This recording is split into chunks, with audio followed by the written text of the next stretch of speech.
తమిళనాడు రాష్ట్రంలో ఏం జరుగుతుంది? సీఎంకి గవర్నర్కి మధ్యలో ఉన్న డిఫరెన్సెస్ అనేవి కొత్త మలుపు తీసుకుంటున్నాయి. సో స్టోరీ అంతా ఒకసారి వినేద్దాం.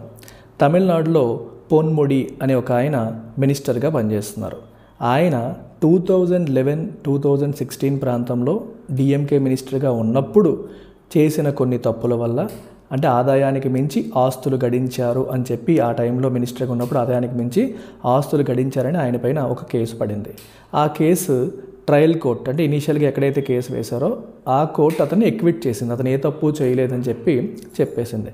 కాకపోతే పిటిషనర్స్ హైకోర్టుకి వెళ్ళారు. హైకోర్టు మాత్రం ఆయన తప్పు చేశాడు అని చెబుతూ, అంటే కన్విక్ట్ చేస్తూ 2 సంవత్సరాలకి పైగా, అంటే 3 సంవత్సరాల జైలు శిక్ష ఆయనకి విధించింది. ఎప్పుడైతే ఆయనకి 3 సంవత్సరాల జైలు శిక్ష విధించడం జరిగిందో, section 8 clause 3 of representation of peoples act 1951 trigger అయింది. ఈ సెక్షన్ ఏం చెప్తోంది అంటే, ఎవరైనా సరే ఎమ్మెల్యే కానీ ఎంపీ కానీ వాళ్ళు అధికారంలో ఉన్నప్పుడు వాళ్ళపైన ఏదైనా కేసులో కన్విక్షన్ వస్తే, కన్విక్షన్ అంటే అర్థం ఏంటి? వాళ్ళు తప్పు చేశారని కోర్టు చెబితే దానికి విధించిన శిక్ష 2 సంవత్సరాలకి పైబడి ఉంటే వాళ్ళు ఇమీడియట్గా ఎమ్మెల్యే లేదా ఎంపీ పదవి నుండి అనర్హులైపోతారు. ప్లస్ రిలీజ్ అయిన తర్వాత 6 ఏళ్ల పాటు వాళ్ళు కంటెస్ట్ చేయడానికి కూడా వాళ్ళకి అర్హత ఉండదు అని రిప్రజెంటేషన్ ఆఫ్ పీపుల్స్ యాక్ట్ 1951లో సెక్షన్ 8 క్లాజ్ 3 చెప్తుంది. సో ఇమీడియట్గా ఆయన తన మంత్రి పదవిని కోల్పోయారు, ఎమ్మెల్యేగా కూడా అనర్హులైపోయారు.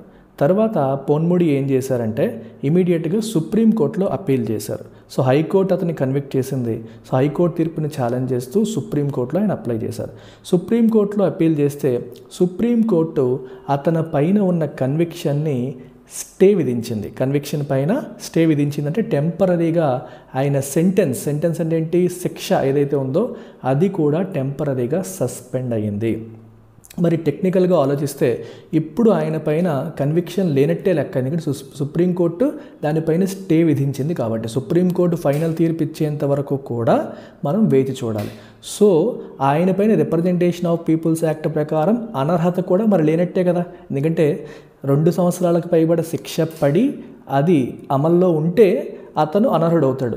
కానీ ఆ శిక్షనే సుప్రీంకోర్టు స్టే విధించింది. మీరు అనొచ్చు సుప్రీంకోర్టు క్యాన్సిల్ చేయలేదు కదా, క్యాన్సిల్ చేయలేదు, అట్ ద సేమ్ టైం అది ఓకే అని కూడా చెప్పలేదు. సో టెంపరరీగా సుప్రీంకోర్టు ఆ సెంటెన్స్ని, అంటే శిక్షని సస్పెండ్ చేసింది. సో శిక్షని సస్పెండ్ చేసింది కాబట్టి ఆయన మళ్ళీ మినిస్టర్గా పదవి చేపట్టడానికి అర్హత ఉన్నట్లే. సో మన డిఎంకే ప్రజెంట్ అధినేత మరియు తమిళనాడు చీఫ్ మినిస్టర్ స్టాలిన్ ఇమీడియట్గా గవర్నర్ గారికి రిక్వెస్ట్ చేశారు ఇతన్ని మళ్ళీ హైయర్ ఎడ్యుకేషన్ మినిస్టర్గా ఇండక్ట్ చేసుకోమని చెప్పి. సో ఆర్టికల్ 164 క్లాజ్ 1 ఏం చెప్తుందంటే, గవర్నర్ సీఎంని అపాయింట్ చేస్తారు అండ్ సీఎం అడ్వైస్ మేరకు మినిస్టర్స్ని కూడా గవర్నర్ అపాయింట్ చేస్తారని చెప్పేసి మనకి ఆర్టికల్ 164 క్లాజ్ 1 చెప్తుంది. సో మరి సీఎంఏ చెప్పారు పలానా వ్యక్తిని మీరు హైయర్ ఎడ్యుకేషన్ మినిస్టర్గా అపాయింట్ చేయండి అని చెప్పేసి గవర్నర్కి అడిగారు. సో గవర్నర్ ఆర్ఎన్ రవి ఇక్కడ ఒక చిన్న ట్విస్ట్ ఇచ్చారు. ఆయన ఏమన్నారంటే, నేను ఆయన అపాయింట్ చేయను, ఎందుకంటే ఆయన పైన ఇంకా కరప్షన్ ఛార్జెస్ ఉన్నాయి, హీఈస్ ఎ టెయింటెడ్ మ్యాన్, అంటే ఆయనకి తప్పు చేశాడన్న మరక అంటుకున్న వ్యక్తి అతను. So it is against constitutional morality, I'm not going to induct him in to the cabinet అని చెప్పేసి గవర్నర్ ఆర్ఎన్ రవి సీఎంతో విభేదించారు. మరి ఆర్టికల్ 164 క్లాజ్ 1 ప్రకారం సీఎం అడ్వైస్ని గవర్నర్ ఫాలో అవ్వాలి, కానీ అవ్వలేదు. పోనీ రిప్రజెంటేషన్ ఆఫ్ పీపుల్స్ యాక్ట్ ప్రకారం ఆయన అనర్హుడు అనడానికి లేదు, ఎందుకంటే హైకోర్టు విధించిన సెక్షన్ని సుప్రీంకోర్టు ఆల్రెడీ స్టే విధించింది లేదా ఆ సెక్షన్ని సస్పెండ్ చేసింది. So representation of peoples act కూడా ఇక్కడ ఎఫెక్టివ్ కాదు. అయినప్పటికీ గవర్నర్ సీఎం మాట వినకుండా ప్రవర్తించడం జరిగింది. వెంటనే తమిళనాడు గవర్నమెంట్ సుప్రీంకోర్టులో గవర్నర్కి వ్యతిరేకంగా కేసు వేయడం జరిగింది. సో సుప్రీంకోర్టు వెంటనే చాలా కోపగించుకుంది, గవర్నర్ పైన కోప్పడడం కూడా జరిగింది. ఇది మీరు రాజ్యాంగాన్ని ఫాలో అవ్వనట్టే, సుప్రీంకోర్ట్ ఆఫ్ ఇండియాని మీరు ధిక్కరిస్తున్నట్లే, మీకు ఒక్కరోజు టైం ఇస్తాను, మీరు ఇమీడియట్గా మీ నిర్ణయాన్ని మార్చుకొని అతను ఇండక్ట్ చేయాలి, ఎందుకంటే మేము అతని పైన ఉన్న శిక్షని పైన స్టే విధిస్తే మీరు వచ్చేసి హీజ్ ఎ టెయింటెడ్ మ్యాన్, ఆయన కరప్ట్ క్యాండిడేట్ అని మీరు అనడానికి లేదు. మీకు వేరే వ్యూ ఉండొచ్చు, నాకు పర్సనల్గా వేరే వ్యూ ఉండొచ్చు, మన వ్యూస్ ఏదైనా కావచ్చు. At the end of the day, at this point ఆయన పైన కేసు అనేది స్టేలో ఉంది, కన్విక్షన్ అనేది స్టేలో ఉంది. కాబట్టి కాన్స్టిట్యూషన్ లా ప్రకారం అతనికి మినిస్టర్గా ఉండే అర్హత అనేది ఉంటుంది. సీఎం కోరుకుంటే అతను మినిస్టర్ అవ్వవచ్చు. మరి సీఎం కోరుకుంటున్నారు కాబట్టి మీరు సీఎం చెప్పిన అడ్వైస్ ఫాలో అవ్వాలని కాన్స్టిట్యూషన్లో చెప్పబడింది కాబట్టి you have to follow this order. మీకు ఒక రోజు టైం ఇస్తున్నాను, మీరు సరి చేసుకోండి, లేదంటే మేమే ఆర్డర్ పాస్ చేయాల్సి ఉంటుంది అని కూడా సుప్రీంకోర్టు చెప్పడం జరిగింది.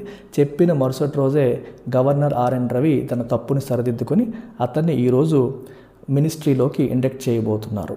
సో ఇది స్టోరీ. సో తమిళనాడులో ఇంత విచిత్రమైన రాజకీయ విన్యాసాలు అనేవి జరుగుతున్నాయి.